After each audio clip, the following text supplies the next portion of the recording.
Rule number 1, ದುರ್ಬಲತೆ ತೋರಿಸ್ಬೇಡ. ಇಲ್ಲಾಂದ್ರೆ ಜನ ನಿನ್ನಿಂದ ತಮ್ಮ ಕೆಲಸ ಮಾಡಿಸ್ಕೋತಾರೆ. ಈ ಜಗತ್ತಲ್ಲಿ 2 ತರಹದ ಜನ ಇರ್ತಾರೆ. ಒಬ್ಬ ಬೇಟೆ ಆಡೋನು ಮತ್ತೆ ಇನ್ನೊಬ್ಬ ಬೇಟೆಗೆ ಗುರಿಯಾಗೋನು. ಮತ್ತೆ ನೀನೇನಾದ್ರೂ ನಿನ್ನ ದುರ್ಬಲತೆ ಜಗತ್ತಿಗೆ ತೋರಿಸಿದ್ರೆ ಆಗ ಈ ರೀತಿ ತಿಳ್ಕೊ, ನೀನು ಬೇರೆಯವರಿಗೆ ಬನ್ನಿ ತಿನ್ನಿ ಅಂತ ಇನ್ವೈಟ್ ಮಾಡ್ತಿದ್ಯಾ. ಜನರಿಗೆ ವ್ಯತ್ಯಾಸನೇ ಬೀಳಲ್ಲ ನೀನು ಎಷ್ಟು ಒಳ್ಳೆಯವನು, ನಿನ್ನ ಉದ್ದೇಶ ಏನು ಅನ್ನೋದು. ಅವರಿಗೆ ಕೇವಲ ಒಬ್ಬ ದುರ್ಬಲ ವ್ಯಕ್ತಿ ಬೇಕು, ಅವನನ್ನ ಅವರು ತನ್ನ ಲಾಭಕ್ಕೆ ಬಳಸೋದಕ್ಕೆ. ಯಾವಾಗ ನೀನು ನಿನ್ನ ತೊಂದರೆಗಳನ್ನ ಪ್ರತಿಯೊಬ್ಬರ ಜೊತೆ ಶೇರ್ ಮಾಡ್ತೀಯೋ ಆಗ 90% ಜನ ಕೇಳ್ತಾರೆ, ಆದ್ರೆ ಸಹಾಯ ಯಾರು ಮಾಡಲ್ಲ. ಉಲ್ಟಾ ಅವರು ನಿನ್ನ ಕಷ್ಟ ಅರ್ಥ ಮಾಡ್ಕೊಳ್ಳೋ ಬದಲು ಅವರು ನಿನ್ನನ್ನ ಇನ್ನೂ ಕೀಳಾಗಿ ಬೀಳಿಸೋ ಪ್ಲಾನಿಂಗ್ ಮಾಡ್ತಾರೆ. ಮತ್ತೆ ಯಾವಾಗ ಸಮಯ ಬರುತ್ತೋ ಅದೇ ಜನ ನಿನ್ನನ್ನ ಬಳಸ್ಕೊಂಡು ಎಸೆದ್ ಬಿಡ್ತಾರೆ. ಅದಕ್ಕೆ ನಿನ್ನ ದುರ್ಬಲತೆಗಳನ್ನ ನಿನ್ನ ಶಕ್ತಿ ಮಾಡ್ಕೋ, ಅದನ್ನೇ ಜಗತ್ತಿನ ಮುಂದೆ ಇಡ್ಬೇಡ. ನೀನೇನಾದ್ರೂ ಗೆಲ್ಬೇಕು ಅಂದ್ರೆ ಆಗ ಯಾವತ್ತೂ ಯಾರಿಗೂ ತೋರಿಸ್ಬೇಡ ನಿನ್ನ ಒಂದು ವೀಕ್ ಪಾಯಿಂಟ್ ಇದೆ ಅಂತ. ರೂಲ್ ನಂಬರ್ 2, ನಿನ್ನನ್ನ ರೆಸ್ಪೆಕ್ಟ್ ಮಾಡೋದು ಶುರು ಮಾಡು. ಇಲ್ಲಾಂದ್ರೆ ಈ ಪ್ರಪಂಚ ನಿನ್ನನ್ನ ತುಳಿದಾಕ್ಬಿಡುತ್ತೆ. ಏನಾದ್ರೂ ನಿನಗೆ ನೀನೇ ಮರ್ಯಾದೆ ಕೊಡಲ್ಲ ಅಂದ್ರೆ ಆಗ ಈ ಪ್ರಪಂಚ ನಿನ್ನ ಫುಟ್ಪಾತ್ ಅಂತ ತಿಳ್ಕೊಳುತ್ತೆ. ಅದ್ರಲ್ಲಿ ಯಾರ್ಯಾರೋ ತನ್ನ ಗಲೀಜಾದ ಚಪ್ಪಲಿ ಹೊರಟೋಗ್ತಾರೆ. ಜನರಿಗೆ ವ್ಯತ್ಯಾಸನೇ ಬೀಳಲ್ಲ ನೀನು ಎಷ್ಟು ಒಳ್ಳೆಯವನು, ನೀನು ಎಷ್ಟು ಶ್ರಮ ಪಡ್ತೀಯಾ ಅಥವಾ ನಿನ್ನ ಎಷ್ಟು ದೊಡ್ಡ ಹೃದಯ ಇದೆ ಅಂತ.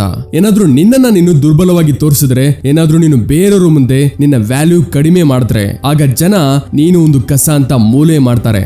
ಜಗತ್ತಿನ ಎಲ್ಲಕ್ಕಿಂತ ದೊಡ್ಡ ಸತ್ಯ ಇದೇನೆ, ನಿನ್ನ ರೆಸ್ಪೆಕ್ಟ್ ಮೊದಲು ನಿನ್ನಿಂದಲೇ ಶುರುವಾಗುತ್ತೆ. ಯಾವಾಗ ಸ್ವತಃ ನೀನೇ ನಾನು ಕಡಿಮೆ ಅಂತ ತಿಳ್ಕೊತೀಯೋ ಆಗ ಜನ ನಿನ್ನನ್ನ ಇನ್ನೂ ಕೀಳಾಗಿ ಬಿಡಿಸೋದಕ್ಕೆ ಕಾಯ್ತಿರ್ತಾರೆ. ಅದಕ್ಕೆ ಜಗತ್ತೇನಾದ್ರೆ ಹೇಳಿ, ನಿನ್ನ ರೆಸ್ಪೆಕ್ಟ್ ಎಲ್ಲಕ್ಕಿಂತ ಮೊದಲು ಮಾಡು. ನಿನ್ನ ಮಾತಿನ ಮೇಲೆ ನಿನ್ನ ನಿರ್ಧಾರದ ಜೊತೆ ನಿಂತಿರೋ. ಆ ಜನಗಳ ಮುಂದೆ ಬಗ್ಗಬೇಡ, ಯಾರು ನಿನ್ನನ್ನ ಗುಲಾಮನಾಗಿ ಮಾಡ್ಬೇಕು ಅಂತ ಇರ್ತಾರೋ. ಈ ಜಗತ್ತಲ್ಲಿ ಅದೇ ಜನಗಳು ಸರ್ವೈವ್ ಮಾಡೋದು ಯಾರು ತಮ್ಮ ರೆಸ್ಪೆಕ್ಟ್ ನ ಎಲ್ಲಕ್ಕಿಂತ ಮೇಲೆ ಇಟ್ಟಿರ್ತಾರೋ. ರೂಲ್ ನಂಬರ್ 3, ಸರಿಯಾದ ಸಮಯಕ್ಕೆ ಸರಿಯಾದ ಶಬ್ದ. ಇಲ್ಲಾಂದ್ರೆ ಯಾರು ನಿನಗೆ ಸೀರಿಯಸ್ ಆಗಿ ತಗೊಳ್ಳಲ್ಲ. ಈ ಜಗತ್ತಲ್ಲಿ ಶಬ್ದಗಳು ಕೇವಲ ಮಾತೇ ಅಲ್ಲ, ಇವುಗಳು ಚೂಪಾದ ಕತ್ತಿ. ಏನಾದ್ರೂ ನೀನು ಸರಿಯಾದ ಸಮಯಕ್ಕೆ ಸರಿಯಾದ ಶಬ್ದಗಳು ಬಳಸಲ್ಲ ಅಂದ್ರೆ ಆಗ ಜನ ನಿನ್ನನ್ನ ಇಗ್ನೋರ್ ಮಾಡ್ತಾರೆ, ನಿನಗೆ ಚುಡಾಯಿಸ್ತಾರೆ, ಮತ್ತೆ ಯಾವತ್ತೂ ನಿನಗೆ ಸೀರಿಯಸ್ಲಿ ತಗೊಳ್ಳಲ್ಲ. ನೋಡು, ಯಾವ ಜನರು ಜಗತ್ತನ್ನ ಕಂಟ್ರೋಲ್ ಮಾಡ್ತಾರೋ ಅವರು ಬುದ್ಧಿವಂತಿಕೆಯಿಂದ ಆಟ ಆಡ್ತಾರೆ ತಮ್ಮ ಶಬ್ದಗಳಿಂದ. ದೊಡ್ಡ ದೊಡ್ಡ ಲೀಡರ್ಸ್, ಬಿಸ್ನೆಸ್ ಮ್ಯಾನ್ ಮತ್ತೆ ಸಕ್ಸಸ್ಫುಲ್ ಜನರಿಗೆ ಇದು ತುಂಬಾ ಚೆನ್ನಾಗಿ ಗೊತ್ತು, ಯಾವಾಗ ಏನ್ ಹೇಳ್ಬೇಕು ಮತ್ತೆ ಇದನ್ನ ಯಾವ ತರ ಹೇಳ್ಬೇಕು. ಏನಾದ್ರೂ ನೀನು ಯಾವ ಕಾರಣ ಇಲ್ಲದೆ ಬೇಡದಿರೋದನ್ನ ಹೇಳ್ತಿದ್ರೆ ಆಗ ಜನ ನಿನ್ನನ್ನ ಜೋಕ್ ಆಗಿ ನೋಡ್ತಾರೆ. ಆದ್ರೆ ಯಾವಾಗ ನೀನು ಕಡಿಮೆ ಮಾತಾಡ್ತೀಯೋ, ಯೋಚನೆ ಮಾಡಿ ಮಾತಾಡ್ತೀಯೋ ಮತ್ತೆ ಪ್ರತಿಯೊಂದು ಶಬ್ದ ತೂಕವಾಗಿದ್ದಾಗ ಆಗ ಜನ ನಿನ್ನನ್ನ ಗಮನ ಇಟ್ಟು ಕೇಳ್ತಾರೆ, ನಿನಗೆ ಇಂಪಾರ್ಟೆನ್ಸ್ ಕೊಡ್ತಾರೆ. ಜಗತ್ತಲ್ಲಿ ಗೆಲ್ಬೇಕಂದ್ರೆ ಆಗ ಶಬ್ದಗಳನ್ನ ಆಯುಧ ಮಾಡ್ಕೋ. ಪ್ರತಿಯೊಂದು ಮಾತನ್ನ ಯೋಚನೆ ಮಾಡಿ ಹೇಳು, ಪವರ್ಫುಲ್ ರೂಪದಲ್ಲಿ ಹೇಳು. ಮತ್ತೆ ಯಾವ ರೀತಿ ಹೇಳು ಅಂದ್ರೆ ಮುಂದೆ ಇರೋನು ನಿನ್ನ ಮಾತಿಗೆ ಒಪ್ಪದೆ ಬೇರೆ ದಾರಿನೇ ಉಳಿಬಾರ್ದು. ಶಬ್ದಗಳೇ ಚಮತ್ಕಾರ, ಅದರಿಂದ ಜಗತ್ತನ್ನೇ ಬಗ್ಗಿಸೋದು. ರೂಲ್ ನಂಬರ್ 4, ಪ್ರಯೋಜನ ಇಲ್ಲದೆ ಯಾರೂ ನಿನ್ನ ಸಂಬಂಧಿಕರಲ್ಲ. ಈ ಸತ್ಯನ ಎಷ್ಟು ಬೇಗ ಅರ್ಥ ಮಾಡ್ಕೋತೀಯೋ ಅಷ್ಟೇ ಒಳ್ಳೇದು. ನೀನ್ ಯೋಚಿಸ್ತೀಯ ಜನ ನಿನಗೆ ಯಾವುದೇ ಉದ್ದೇಶ ಇಲ್ಲದೆ ಸಪೋರ್ಟ್ ಮಾಡ್ತಾರಂತ, ಮರ್ತ್ ಬಿಡು. ಈ ಜಗತ್ತಲ್ಲಿ ಫ್ರೀ ಆಗಿ ಯಾರ ಜೊತೆ ಯಾರೂ ಆಗಲ್ಲ. ಪ್ರತಿಯೊಬ್ಬ ತನ್ನ ಪ್ರಯೋಜನಕ್ಕಾಗಿ ನಿನ್ನ ಜೊತೆ ಸೇರ್ತಾನೆ, ಮತ್ತೆ ಯಾವಾಗ ಅವರ ಉದ್ದೇಶ ಪೂರ್ತಿ ಆಗುತ್ತೋ ಆಗ ನಿನ್ನನ್ನ ಈ ರೀತಿ ಬಿಟ್ಬಿಡ್ತಾನೆ, ನೀನು ಯಾವತ್ತೂ ಇರ್ಲೇ ಇಲ್ಲ ಅನ್ನೋ ರೀತಿ. ಇದನ್ನ ಯೋಚಿಸ್ಬೇಡ, ಜನ ನಿನ್ಗೆ ಒಳ್ಳೇದಾಗ್ಲಿ ಅಂತ ಯೋಚಿಸ್ತಾರೆ. ನಿನ್ನ ಫ್ರೆಂಡ್ ಅಥವಾ ಸಂಬಂಧಿಕರು ಯಾವುದೇ ಕಾರಣ ಇಲ್ಲದೆ ನಿನಗೆ ಸಪೋರ್ಟ್ ಮಾಡ್ತಾರೆ ಅಂತ. ಪ್ರಯೋಜನ ಇಲ್ಲದೆ ಜಗತ್ತಲ್ಲಿ ಏನು ನಡೆಯಲ್ಲ. ಏನಾದ್ರೂ ನಿನ್ನ ಹತ್ರ ಹಣ ಇದೆ, ಪವರ್ ಇದೆ ಅಂದ್ರೆ ಆಗ ಜನ ನಿನಗೆ ರೆಸ್ಪೆಕ್ಟ್ ಕೊಡ್ತಾರೆ. ಆದ್ರೆ ಯಾವಾಗ ನೀನು ಖಾಲಿ ಕೈಯಲ್ಲಿ ಇರ್ತೀಯೋ ಆಗ ಇದೇ ಜನಗಳು ನಿನ್ನನ್ನ ಗುರ್ತು ಹಿಡಿದು ಮಾತು ಆಡ್ಸಲ್ಲ. ಬುದ್ಧಿವಂತಿಕೆ ಇದರಲ್ಲಿದೆ, ನೀನು ಮೊದಲು ಈ ಗೇಮ್ ನ ಅರ್ಥ ಮಾಡ್ಕೊಳ್ಳೋದು. ಏನಾದ್ರೂ ನೀನು ಬೇರೆಯವರಿಂದ ಕೆಲಸ ಆಗ್ಬೇಕು ಅಂದ್ರೆ ಆಗ ಅದರಲ್ಲಿ ಅವನ ಲಾಭ ತೋರಿಸು. ಯಾವುದೇ ಪ್ರಯೋಜನ ಇಲ್ಲದೆ ಯಾರು ನಿನ್ನ ಜೊತೆ ಕೊಡಲ್ಲ, ಬದಲಿಗೆ ನೀನು ಎಷ್ಟೇ ಒಳ್ಳೆಯವನಾಗಿದ್ರೆ ಸರಿನೇ, ನೆನಪಿಡು ಜಗತ್ತು ಪ್ರಯೋಜನದ ಸ್ನೇಹಿತ. ರೂಲ್ ನಂಬರ್ 5, ನೆಗೆಟಿವ್ ಪ್ರಶ್ನೆಗಳನ್ನ ಬುದ್ಧಿವಂತಿಕೆಯಿಂದ ನಿಭಾಯಿಸು. ಕೋಪದಲ್ಲಿ ಬೆರೆತು ಹೋಗ್ಬೇಡ. ಯಾವಾಗ ಯಾರಾದ್ರೂ ನಿನಗೆ ಟಾಂಟ್ ಕೊಡ್ತಾನೋ, ನಿನಗೆ ಬೇಕು ಅಂತ ಕೋಪ ಬರಿಸೋ ಪ್ರಶ್ನೆ ಕೇಳ್ತಾನೋ ಆಗ ಏನ್ ಮಾಡ್ತೀಯ ನೀನು? ಕೋಪದಲ್ಲಿ ಮುಷ್ಟಿ ಕಟ್ತೀಯಾ ಅಥವಾ ಹೈಪರ್ ಆಗಿ ಕಿರ್ಸ್ತೀಯಾ? ಕೋಪ ತೋರಿಸ್ತೀಯಾ? ಏನಾದ್ರೂ ಹೌದು ಅಂದ್ರೆ ಆಗ ನಿನ್ನ ಆಟ ಮುಗೀತು. ಯಾಕಂದ್ರೆ ಕೋಪದಲ್ಲಿ ನೀನು ಯೋಚಿಸೋ ಕ್ಷಮತೆನ ಕಳ್ಕೋತೀಯಾ, ಮತ್ತೆ ಮುಂದೆ ಇರೋನು ನಿನಗೆ ಅಲ್ಲೇ ಹಿಂದೆ ತುಳಿತಾನೆ. ನೋಡು, ನಿಜವಾದ ಬುದ್ಧಿವಂತಿಕೆ ಕೋಪದಿಂದ ಉತ್ತರ ಕೊಡೋದಲ್ಲ, ಬದಲಿಗೆ ಆಟನ ಪಲ್ಟಿ ಮಾಡೋದು. ಜಗತ್ತಿನ ಎಲ್ಲಕ್ಕಿಂತ ದೊಡ್ಡ ಲೀಡರ್ಸ್, ದೊಡ್ಡ ದೊಡ್ಡ ಬಿಸ್ನೆಸ್ ಮ್ಯಾನ್ ಮತ್ತೆ ಸಕ್ಸಸ್ಫುಲ್ ಜನರು ಯಾವತ್ತೂ ನೆಗೆಟಿವ್ ಪ್ರಶ್ನೆಗಳ ಮೇಲೆ ಹಾವಿ ಆಗಲ್ಲ, ಬದಲಿಗೆ ನಗ್ತಾರೆ. ಮತ್ತೆ ಯಾವ ರೀತಿಯ ಉತ್ತರ ಕೊಡ್ತಾರೆ ಅಂದ್ರೆ ಮುಂದೆ ಇರೋನು ಮತ್ತೆ ಹೇಳುವ ಧೈರ್ಯನೇ ಮಾಡಬಾರ್ದು. One last question, Salman, this side. Sorry. Shahrukh, this side. I don't know, where are you speaking from? Shahrukh, this side. Yes. I'm literally sorry. Because, Lipika here. I'm literally sorry. Don't worry, Deepika, it's all right. Lipika. Oh, I'm so sorry, Deepika. ಯಾರು ಎಷ್ಟೇ ದಿಕ್ತಪ್ಸೋ ಪ್ರಶ್ನೆ ಕೇಳಿ ಆ ವ್ಯಕ್ತಿ ಸದಾ smart ಆಗಿ ಉತ್ತರ ಕೊಡ್ತಾರೆ. ಕೋಪದಿಂದ ಉತ್ತರ ಕೊಡೋರು ಸೋತ್ ಹೋಗ್ತಾರೆ, ಆದ್ರೆ ಬುದ್ಧಿವಂತಿಕೆಯಿಂದ ಆಟ ಆಡೋರು ಜಗತ್ತಿನ ಮೇಲೆ ಆಳ್ತಾರೆ. ರೂಲ್ ನಂಬರ್ 6, ಪೇಷನ್ಸ್ ಇಲ್ಲ ಅಂದ್ರೆ ಆಗ ನಿನ್ನ ವಿನಾಶ ಖಂಡಿತ. ಆತುರತೆ ನಿನ್ನನ್ನು ಮುಳುಗ್ಸುತ್ತೆ.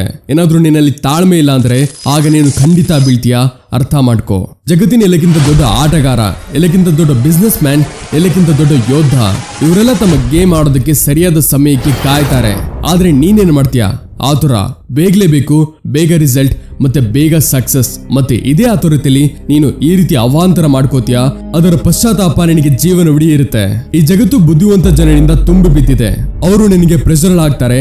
ಅವರು ನಿನಗೆ ಫಾಸ್ಟ್ ಡಿಸಿಷನ್ ತಗೊಳ್ಳೋದ್ರ ಮೇಲೆ ಬಲವಂತ ಮಾಡ್ತಾರೆ. ಮತ್ತೆ ಯಾವಾಗ ನೀನು ಆತುರದಲ್ಲಿ ಒಂದು ತಪ್ಪು ಹೆಜ್ಜೆ ಇಡ್ತೀಯೋ ನಿನ್ನ ನಷ್ಟ ಪಕ್ಕಾ ಇದೆ. ನೀನು ಧೈರ್ಯದಿಂದ ಇರುವುದು ಬುದ್ಧಿವಂತಿಕೆ. ಪ್ರತಿಯೊಂದನ್ನ ಸರಿಯಾದ ಟೈಮಲ್ಲಿ ಆಡು ಮತ್ತೆ ಜಗತ್ತನ್ನ ನಿನ್ನ ಪ್ರಕಾರ ನಡೆಸೋದನ್ನ ಕಲಿ. ಯಾರು ಆತುರದಲ್ಲಿ ನಿರ್ಧಾರ ತಗೋತಾನೋ ಅವನು ಸದಾ ಪಶ್ಚಾತ್ತಾಪನೆ ಪಡ್ತಾನೆ. ಅದಕ್ಕೆ ನಿರ್ಧಾರ ಮಾಡು, ನೀನು ವಿನ್ನರ್ ಆಗ್ತೀಯಾ ಅಥವಾ ಆತುರದ ಲೂಸರ್. ರೂಲ್ ನಂಬರ್ 7, ಟಾಪಿಕ್ ಮೇಲೆ ನಿಯಂತ್ರಣ ಇಡು. ಬೇಡದಿರೋ ಮಾತ್ಬೇಡ. ಮೊದಲು ಯೋಚಿಸು, ಆಮೇಲೆ ಮಾತಾಡು. ಏನಾದ್ರೂ ನೀನು ಏನು ಯೋಚನೆ ಮಾಡದೆ ಹಾಗೆ ಸುಮ್ಮನೆ ಮಾತಾಡೋ ಅಭ್ಯಾಸ ಬಿಡಲ್ಲ ಅಂದ್ರೆ ಆಗ ಈ ಜಗತ್ತು ನಿನ್ನನ್ನ ಯಾವ ರೀತಿ ನುಂಗುತ್ತೆ ಅಂದ್ರೆ ನಿನಗೆ ಗೊತ್ತೂ ಆಗಲ್ಲ. ಬುದ್ಧಿವಂತಿಕೆ ಕೇವಲ ಹೇಳೋದ್ರಿಂದ ಅಲ್ಲ, ಬದಲಿಗೆ ಸರಿಯಾದ ಟೈಮಲ್ಲಿ ಸರಿಯಾದ ಮಾತು ಹೇಳೋದ್ರಲ್ಲೇ ಇದೆ. ಏನಾದ್ರೂ ಒಂದು ಟಾಪಿಕ್ ಮಾತಾಡ್ಬೇಕು ಅಂತ ಇದ್ರೆ ಆಗ ಮೊದಲು ಅದನ್ನ ಅರ್ಥ ಮಾಡ್ಕೋ. ಮುಂದೆ ಇರೋಣ ಮಾನಸಿಕತೆನ ತಿಳ್ಕೊಂಡು ಅವನ ವಿಚಾರನ ಡಿಕೋಡ್ ಮಾಡು ಮತ್ತೆ ನಂತರ ಹೇಳು. ನೀವೆಲ್ಲ ನೋಡಿರ್ಬೋದು, ದೊಡ್ಡ ದೊಡ್ಡ ಲೀಡರ್ಸ್, ದೊಡ್ಡ ದೊಡ್ಡ ಬಿಸ್ನೆಸ್ ಮ್ಯಾನ್ ಯಾವಾಗ ಮಾತಾಡ್ತಾರೋ ಆಗ ಪ್ರತಿಯೊಂದು ಶಬ್ದದ ತೂಕ ಇರುತ್ತೆ. ಯಾಕಂದ್ರೆ ಅವರು ಬರೀ ಮಾತಾಡಲ್ಲ, ಬದಲಿಗೆ ಯೋಚನೆ ಮಾಡಿ ಆಕ್ರಮಣ ಮಾಡ್ತಾರೆ. ಆದ್ರೆ ನೀನು ಬೇಡದಿರೋ ಮಾತುಗಳನ್ನ ಆಡಿ ನಿನ್ನ ಮರ್ಯಾದೆ ನೀನೇ ಕಳ್ಕೊತೀಯ. ಗಮನ ಇಡು, ನಿನ್ನ ನಾಲಿಗೆ ನಿನ್ನ ಎಲೆಕ್ಕಿಂತ ದೊಡ್ಡ ಆಯುಧ. ಆದ್ರೆ ನೀನೇನಾದ್ರೂ ಇದನ್ನ ಕಂಟ್ರೋಲ್ ಮಾಡ್ಲಿಲ್ಲ ಅಂದ್ರೆ ಆಗ ಇದೇ ನಿನ್ನ ಎಲೆಕ್ಕಿಂತ ದೊಡ್ಡ ಶತ್ರು ಆಗ್ಬೋದು.